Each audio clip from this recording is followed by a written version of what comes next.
Hello students, welcome back to the channel Educational Galaxy. हम कर रहे हैं क्लास 9th मैथ्स का chapter number 8 that is quadrilaterals. इससे लास्ट वीडियोस में हमने सारी ही थ्योरम्स को, एक्सरसाइज 8.1 को और एक्सरसाइज 8.2 का क्वेश्चन 1 एंड 2 डिस्कस किया था, जिन सभी के लिंक डिस्क्रिप्शन में है। आज इस वीडियो में हम क्वेश्चन नंबर 3 को डिस्कस करेंगे, जिसमें हमें गिवन चीजें दे रखी हैं। ABCD इज अ रेक्टेंगल, तो हमने यहाँ पे ड्रॉ कर लिया। ABCD एक रेक्टेंगल है। P, Q, R and S are the mid points of AB, BC, CD and DA respectively. हर एक साइड जो है रेक्टेंगल की, उसके हमें मिड पॉइंट्स दे रखे हैं। देन टू प्रूव, हमें प्रूव क्या करना है। जब इन मिड पॉइंट्स को हम ज्वाइन कर देते हैं तो अंदर एक क्वाड्रिलेटरल दिख रहा है हमें, जो एक क्वाड्रिलेटरल बन रहा है PQRS। हमें प्रूव करना है कि ये एक रोम्बस होगा। तो स्टूडेंट्स, आपको याद होगा लास्ट वीडियो में हमने क्वेश्चन 2 को डिस्कस किया था, जो सेम इसका अपोजिट था। उसमें ABCD हमें एक रोम्बस दे रखा था, सेम ऐसे मिड पॉइंट्स को ज्वाइन करके अंदर एक क्वाड्रिलेटरल बन रहा था, और हमें प्रूव करना था कि अंदर जो क्वाड्रिलेटरल बन रहा है PQRS वो एक रेक्टेंगल है।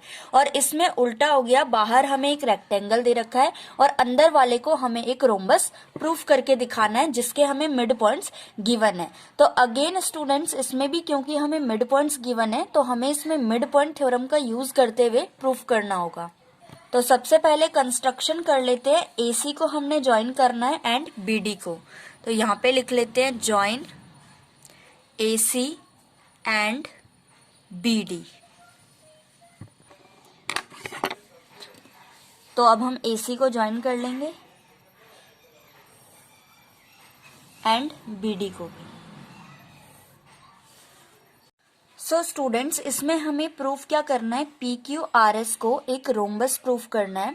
तो रोम्बस प्रूफ करने के लिए हमें पता है रोम्बस की चारों साइड्स इक्वल होती हैं। इट मींस हमें PQ, QR, RS and SP चारों को इक्वल शो करना है। तो हम प्रूफ करना स्टार्ट करते हैं।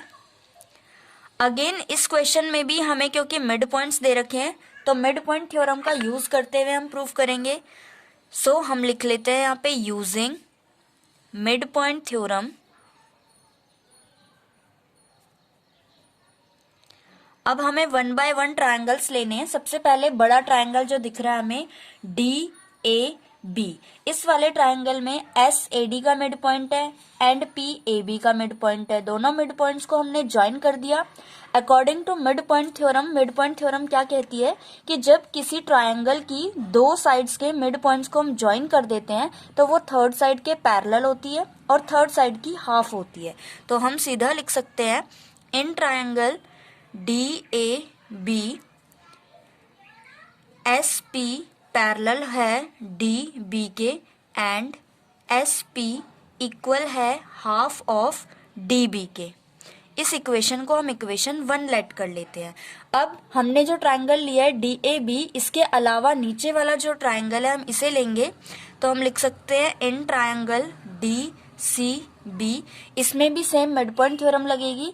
तो QR पैरेलल होगा DB के एंड QR हाफ होगा DB के। तो हम लिख सकते हैं QR is parallel to DB and QR is equal to half of DB। इसको हम इक्वेशन 2 लेट कर लेते हैं।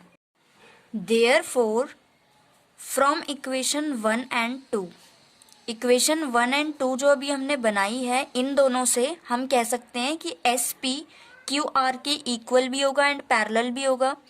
SP पैरेलल होगा QR के एंड SP इक्वल भी होगा QR के।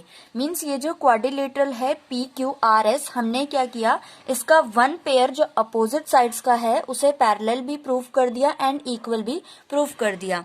Therefore quadrilateral PQRS is a parallelogram, इसीलिए PQRS को हम बोल सकते हैं ये एक पैरेललोग्राम है। नाउ हमें पता है पैरेललोग्राम के दोनों जो अपोजिट साइड्स के पेयर होते हैं वो आपस में इक्वल एंड पैरेलल होते हैं। एक तो हमने प्रूव करके दिखाई दिया। अब क्योंकि PQRS एक पैरेललोग्राम बन चुका है, तो हम ये भी लिख सकते हैं SR पैरेलल होगा QP के एंड SR इक्वल भी होगा QP के। मीन्स हमने क्या किया, पी क्यू आर एस जो क्वाड्रिलेटरल था इसको एक पैरेललोग्राम बना दिया। मीन्स इसकी अपोजिट साइड्स आपस में पैरेलल भी आ गई एंड इक्वल भी आ गई। लेकिन हमें प्रूफ क्या करना था कि ये एक रोम्बस है। मीन्स अभी तो सिर्फ अपोजिट साइड्स आपस में इक्वल एंड पैरेलल आई है, हमें चारों साइड्स को ही इक्वल प्रूफ करके दिखाना है। तो अब हम दूसरे वाला ट्रायंगल लेंगे। जैसे हम सबसे पहले लेते हैं ट्रायंगल ए बी सी। सो हम लिख सकते हैं in triangle A B C, अगर हम इस पे मिड पॉइंट थ्योरम का यूज करें तो पी क्यू ए सी के पैरेलल भी है और पी क्यू ए सी का हाफ भी है। तो हम लिख सकते हैं, हमें पैरेलल का कोई काम नहीं है तो हम डायरेक्टली लिख सकते हैं P Q half of A C होगा and reason is mid point theorem से।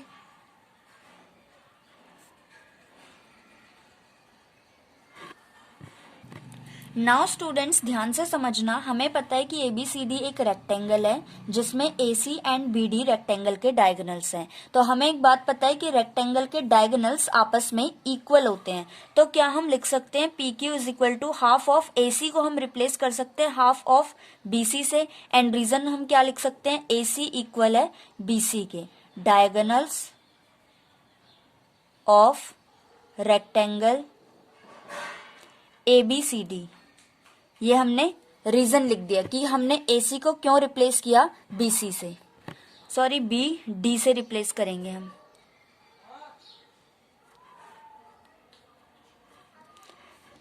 AC जो है फर्स्ट वाला डायगोनल है PQ हाफ ऑफ AC के इक्वल है, तो हमने हाफ ऑफ AC को रिप्लेस कर दिया हाफ ऑफ BD से। नाउ स्टूडेंट्स फर्स्ट इक्वेशन देखो हमने क्या बनाई थी कि SP इक्वल है हाफ ऑफ DB के। चाहे हम इस डायगोनल को DB बोले चाहे BD बोले, बात एक ही है। तो क्या हम लिख सकते हैं PQ is equal to half of BD को रिप्लेस कर सकते हैं फर्स्ट इक्वेशन से, तो SP के इक्वल आ जाएगा।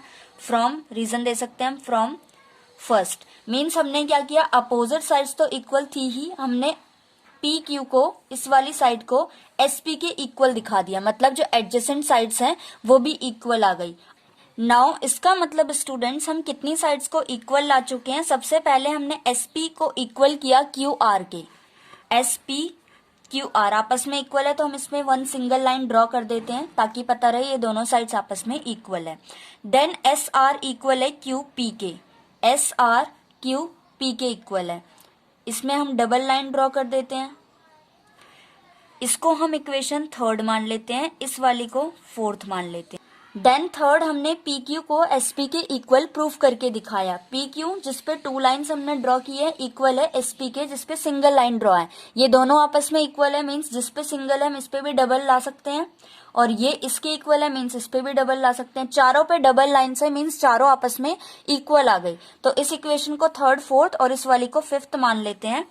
From equation first second and third fourth and fifth, third fourth and fifth equation से हम कह सकते हैं PQ इक्वल है QR के, इक्वल है RS के एंड इक्वल है SP के। चारों ही साइड्स इक्वल है। PQRS क्वाड्रिलेटरल की चारों साइड इक्वल आ गई, therefore PQRS is a rhombus. PQRS एक रोम्बस बन गया। यही चीज तो हमें प्रूफ करनी थी। नाउ स्टूडेंट्स एक बार हम डायग्राम से समझ लेते हैं कि हमने पूरे क्वेश्चन में किया क्या। हमें क्वेश्चन में ABCD एक रेक्टेंगल दे रखा था जिनकी सारी साइड्स पे मिड पॉइंट्स बना रखे थे PQRS। जब हमने इन्हें ज्वाइन किया तो एक क्वाड्रिलेटरल बन रहा था PQRS। हमें प्रूफ करना था कि ये एक रोम्बस है। रोम्बस प्रूफ करना है मीन्स चारों साइड्स को इक्वल प्रूफ करना था। तो हमने क्या किया, सबसे पहले एक ट्राइंगल लिया, ट्राइंगल DAB। इस पे मिड पॉइंट थ्योरम का यूज करते हुए हमने SP को DB के पैरेलल एंड SP को हाफ ऑफ DB प्रूफ करके दिखाया। सेकेंडली हमने क्या किया, नीचे वाला जो ट्राइंगल था DCB, इसमें भी सेम मिड पॉइंट थ्योरम का यूज करते हुए QR को DB के पैरेलल एंड QR को DB का हाफ प्रूफ करके दिखाया। हमारी दो इक्वेशंस बन चुकी थी, एक फर्स्ट ट्राइंगल की एक सेकेंड ट्राइंगल की। मीन्स ये तीनों साइड्स आपस में पैरेलल हैं और SP और QR आपस में इक्वल हो गए।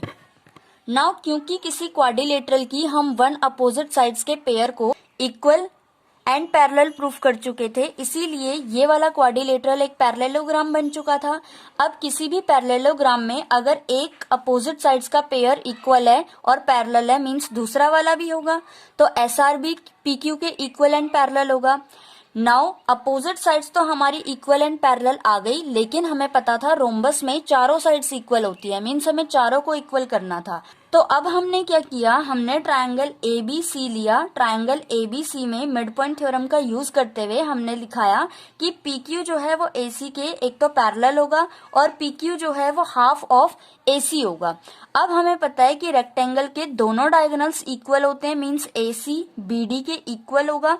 तो हमने हाफ ऑफ एसी को रिप्लेस कर दिया हाफ ऑफ बीडी से। उसके बाद बीडी का हाफ क्या था, बी डी, इसका हाफ क्या था, चाहे तो हम एसपी लिख सकते थे, चाहे तो आर क्यू, फर्स्ट या फिर सेकेंड इक्वेशन से। तो हमने फर्स्ट इक्वेशन से एसपी को रिप्लेस कर दिया, मींस पी क्यू एसपी के इक्वल आ गया। एक पेयर हमारा एडजेसेंट साइड्स का इक्वल आ गया और अपोजिट्स भी इक्वल है, इसका मतलब चारों साइड्स हमारी इक्वल हो गई। तो यही हमें प्रूफ करना था। अगर चारों साइड्स इक्वल हो गई means P Q R S एक रोम्बस हम प्रूफ कर चुके हैं। तो ये था हमारा क्वेश्चन।